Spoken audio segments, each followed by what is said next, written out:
sir. How are Hello. you? How are you, sir? I'm good, thank you. Sir, we welcome you here in our 9th Global Education Skills Summit today.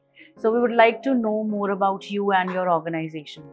Okay, thank you for having me here. Yes. It's really nice to be here, and the conference that is being organized is very timely, and there is a need for skilling people because in our country, most of the youth and students when they pass out, they look for job opportunities. Yes, sir.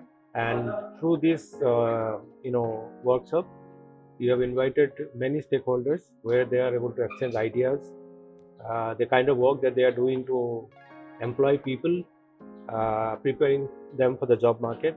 Yeah. And so I'm pretty pleased to be here and also moderate a session on whether private companies should invest in skilling youth, especially for the students. Yeah. So Yes, sir. looking forward to it. Okay. So, sir, what are your perspectives in the education sector these days? I mean, yeah, as for you. Well, traditionally in our education system, most of the students go through the curriculum, and it is more job oriented. The students, they complete their graduation or post graduation, and they apply for jobs.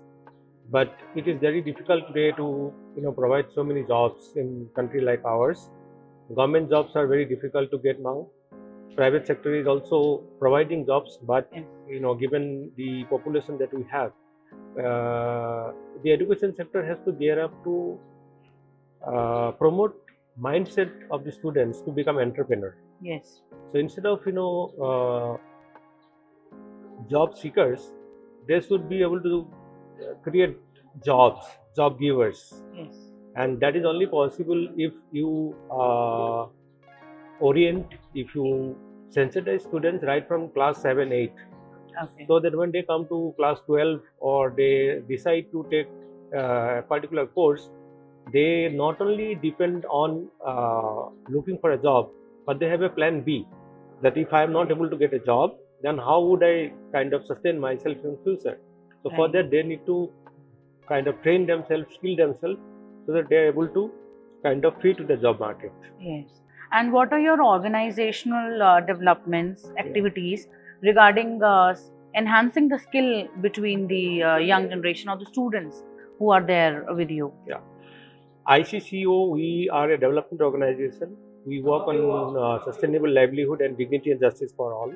Okay. And there, we create an opportunity for both students, young people, and farmers and women and artisans to create sustainable livelihood. And specifically for students, we try to do two things. One is that we encourage, especially girl child, to choose subject on STEM education, which is science, technology, engineering, and maths. Most of the time, you would find that girl child are not encouraged to take science subject because of our society. Yes. So we try to orient them to take those subjects so that later on they can also become self-employed. They can become self-employed by upgrading their skills. And we try to sensitize students in the school and colleges. We organize entrepreneurship development program where we try to sensitize students that how they become entrepreneur in future, how they can prepare, how they should prepare themselves. Yes.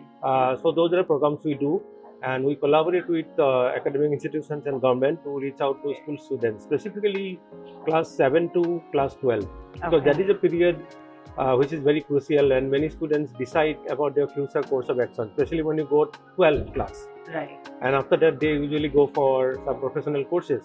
But everyone, as I said, cannot get a job. So in that case, they need to be oriented towards what else they can do. Right. And so that is what we do. But apart from that, we also work with rural youths. There are a lot of school dropouts who cannot pursue their studies because of economic and other problems. So we try to build their skill and make them entrepreneur, link them with government scheme, train them, incubate their ideas, so that they become not only kind of self-employed, but they're also able to provide employment to few other people. Yeah, exactly. Okay, thank you so much, sir, for your time Thank today. you for having me again. Thank you. Thank you, sir.